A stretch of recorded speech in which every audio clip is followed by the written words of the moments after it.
It started with the kind of text that arrives like a slap. No greeting. No please, just a demand dressed up as authority. Your wife needs to pick up brisket, brioche buns, for cases of sparkling water, condiments, and my favorite jalapeno chips for the HOA barbecue by noon. Send receipt to the board for reimbursement. Don't be late. It came from Karen, the self-anointed queen of our cul-de-sac, a woman who wore power like a sash across her chest and wielded bylaws like a saber. She'd already cited us twice for a wind chime she insisted was a noise hazard, and for a bird bath that supposedly attracted unpermitted wildlife.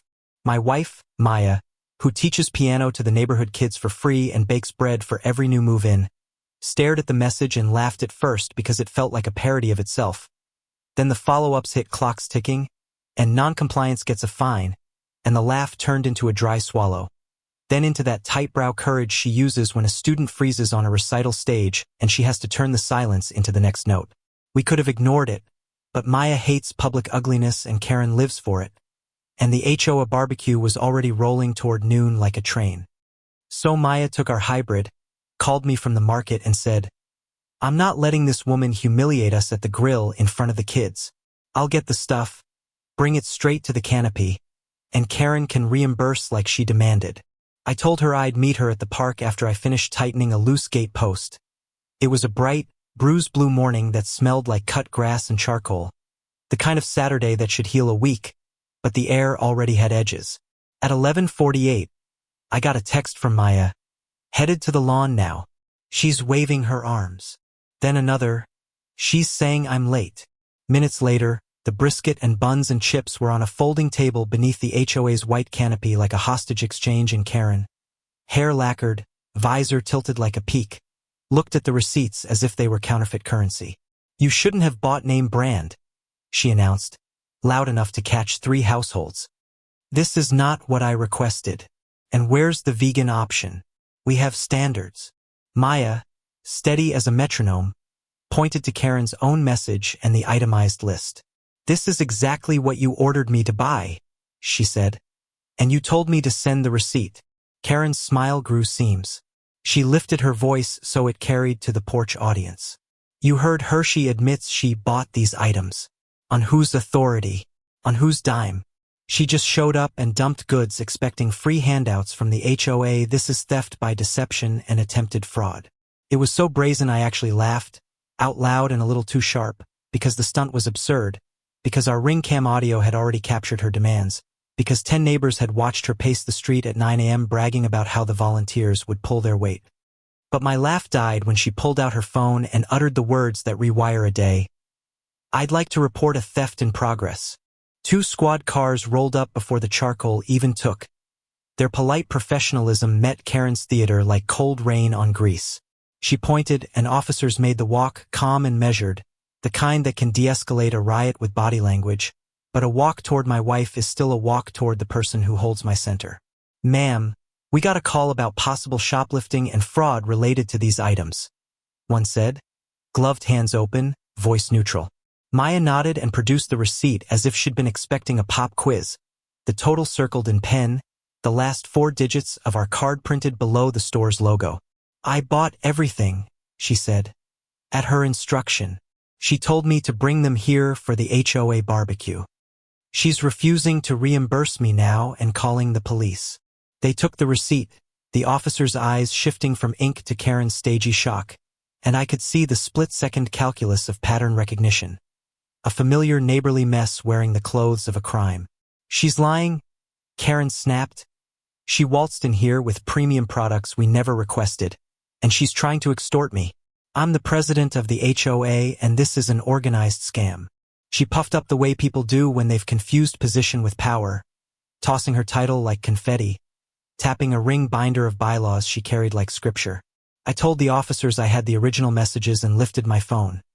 They skimmed them, asked to see timestamps, and their shoulders made that small tilt that means the facts are getting heavy on one side of the scale. But Karen wasn't finished. She stepped closer and delivered the line she must have practiced in the mirror. "Place her under citizen's arrest." The officer didn't even blink. "Ma'am," he said, in that patient tone good cops use with fireworks. "That's not how this works." She pushed on, And for a moment I watched fear lean toward farce, fascination toward fury. Our neighbors murmured, kids sidled closer, the smell of char climbed into the trees, and it did not feel like a barbecue Anna Maria, it felt like a trial without a bench. That's when the first twist entered on quiet feet. Javi, the 16-year-old from 2 doors down who fixes bikes and flies a little camera drone for fun, tugged at the officer's sleeve and said, "Excuse me, I recorded her saying all this an hour ago. She was telling her friend that if Maya brought the groceries, she could teach her a lesson about freeloading. Want the clip?" The officers traded a glance. I felt my jaw loosen with the kind of relief that feels like someone returning air to your lungs by hand. Karen tried to swat at the idea with a laugh that sounded like marbles in a blender. Children shouldn't be spying. But the officer accepted the clip, watched, and then looked back at her with the coolness of a winter pain. "We may need your statement," he said. "And if any report was knowingly false, that has legal consequences." Karen's face rearranged, the visor suddenly too heavy. She tried a pivot, claiming miscommunication and volunteer mismanagement. But the scene had already slipped out of her hands. The officers made no arrest. They took notes, and one asked us to email the messages for the case file. And if you've never watched someone's power shrink in direct proportion to the truth being read aloud from a phone screen, it is a holy thing. But I'm not naive, and I knew Karen would not retreat. She'd simply choose a different hill to die on. She did within hours. At 2:15 p.m., as the HOA line of gleaming coolers turned into a buffet, our phones lit up with a neighborhood-wide email from Karen titled, "Fraud Alert, Protect Our Community." It accused Maya of a theft attempt, claimed we'd invented texts with a spoofing app, and warned that bad actors were targeting the HOA with grocery scams. She CC'd the property management company and the local merchant association, as if spraying a room might disinfect the truth. I stood at the kitchen counter and said, "Okay, enough. I am a patient man until I'm not, and I keep records for a living digital archivist," which is a fancy way of saying I know how to keep the past from wriggling out of the present. So I built a folder with a name like a verdict, _barbecue_truth. I pulled our ring clips showing Karen's 8:07 a.m. doorstep speech, her voice crisp. "You'll pick up everything by noon or it's a fine, darling." I exported Maya's call log and messages, preserving metadata and screenshots, and grabbed the phone screen video I'd taken while handing my device to an officer so I'd have a second angle on the evidence trail. I emailed it to the same group with a subject she would never print. "Receipts and records please read before you lie again." And because the law should be a rail we can hold, I filed an online records request for the 911 call audio. Our state releases non-confidential portions in a week, and I copied in the city's non-emergency liaison we'd spoken with during a neighborhood mediation last year. But here's where the second twist walked in, carrying a clipboard and a badge that nobody had noticed before. The HOA's security volunteer, a soft-spoken man Karen had introduced as her cousin watching the gate, arrived at our door at 4:30 with an apology that felt like a confession. His name was Daniel Ruiz, and he wasn't Karen's cousin. He was a part-time investigator with the county's Office of Consumer Protection doing fieldwork on HOA complaints, and he'd signed up to volunteer after noticing a spike in reports from our subdivision that smelled like the same perfume. He'd watched Karen bait Maya, had recorded his own notes, and now he was willing to share them with the city and with us if we wanted to push back. "I've been waiting for exactly this," he said, "because it matches a pattern. Create a crisis, blame a neighbor, play hero with order. It usually stops when sunlight lands on it." Karen, I realized, hadn't just picked the wrong family. She'd picked the wrong weekend to run the oldest hustle in the suburbs. The next evening, at an emergency board meeting, under the same canopy that still smelled like smoke, Karen tried to gavel a narrative into existence. She opened with sorrow about misunderstandings, segued into threat about legal consequences, and then, with the professional smugness of someone who thinks a binder can turn fiction into fact, she lifted a ream of printout screenshots of texts that showed Maya begging for cash and inventing orders. The screenshots were bad theater, wrong font size, inconsistent timestamps, a battery icon frozen at 56% across hours, and a carrier name that didn't exist anymore. Before she could deliver her closing flourish, "We must protect our community's integrity," I stepped forward and asked if the board would grant the floor for 5 minutes. They said yes, But the room had already decided to listen. People leaned toward the voice that isn't quivering. I told the story with receipts. I projected our ring clip on a portable LED panel. I displayed the metadata on the messages, the ones that live where lies can't breathe. I played Javi's drone audio of Karen bragging about teaching lessons. I paused, then asked Daniel if he would speak.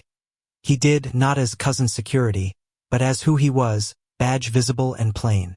He outlined the county's investigation into HOA abuses, the number of complaints that shared Karen's signature malicious compliance, weaponized bylaws, false reports intended to humiliate, and he said a phrase that slid through the tent like a zipper ripping.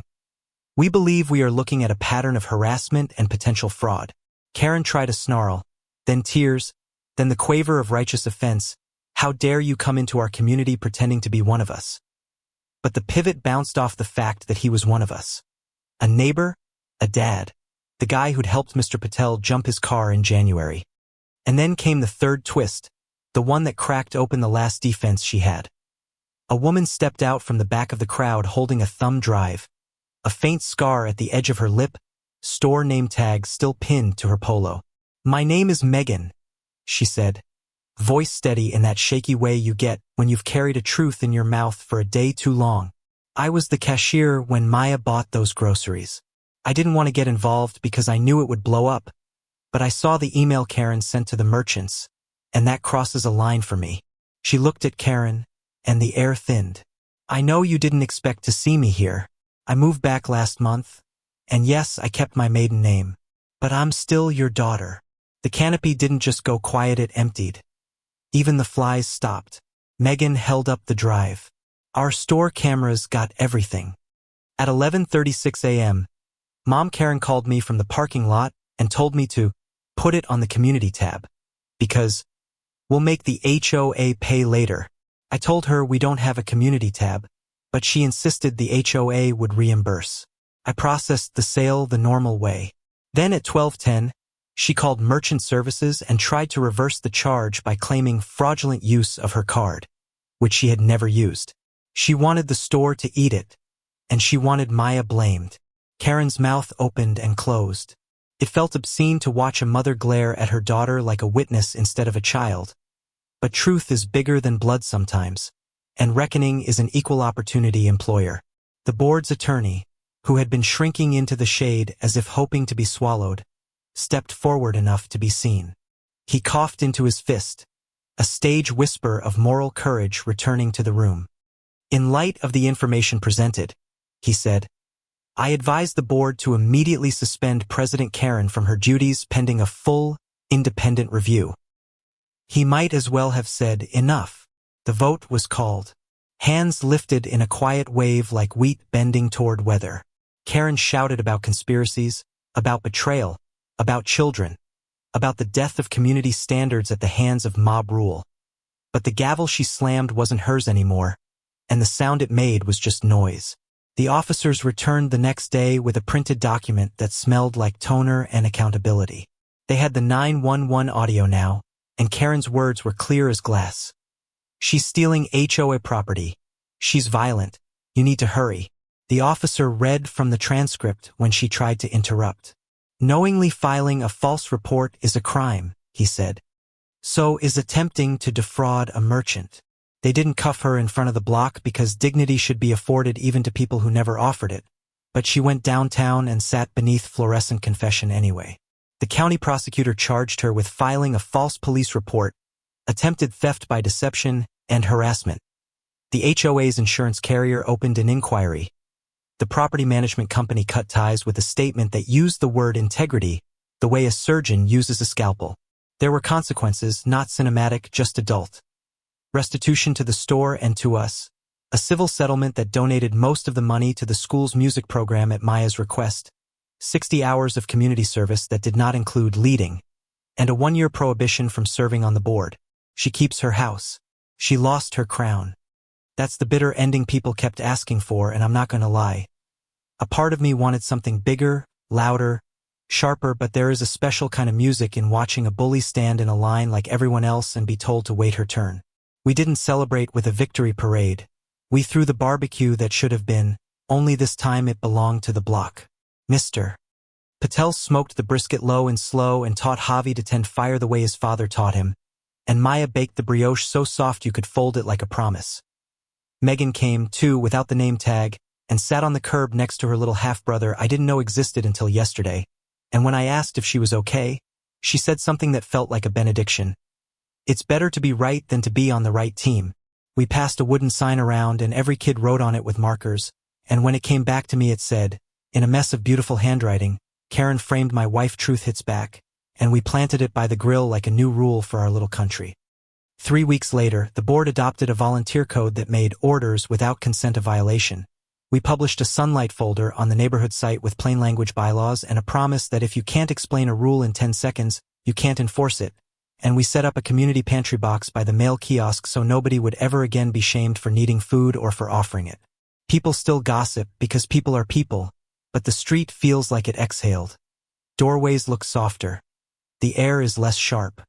I still think about Karen, about how power can turn a neighbor into a tyrant and a party into a courtroom. And I think about what Daniel said as we stacked chairs the night the neighborhood voted with its hands.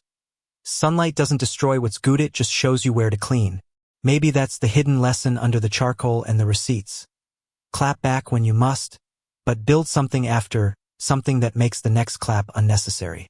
So tell me, neighbors and strangers reading this, when an HOA Karen orders your kindness and then tries to break you with it, is it justice to fight fire with truth?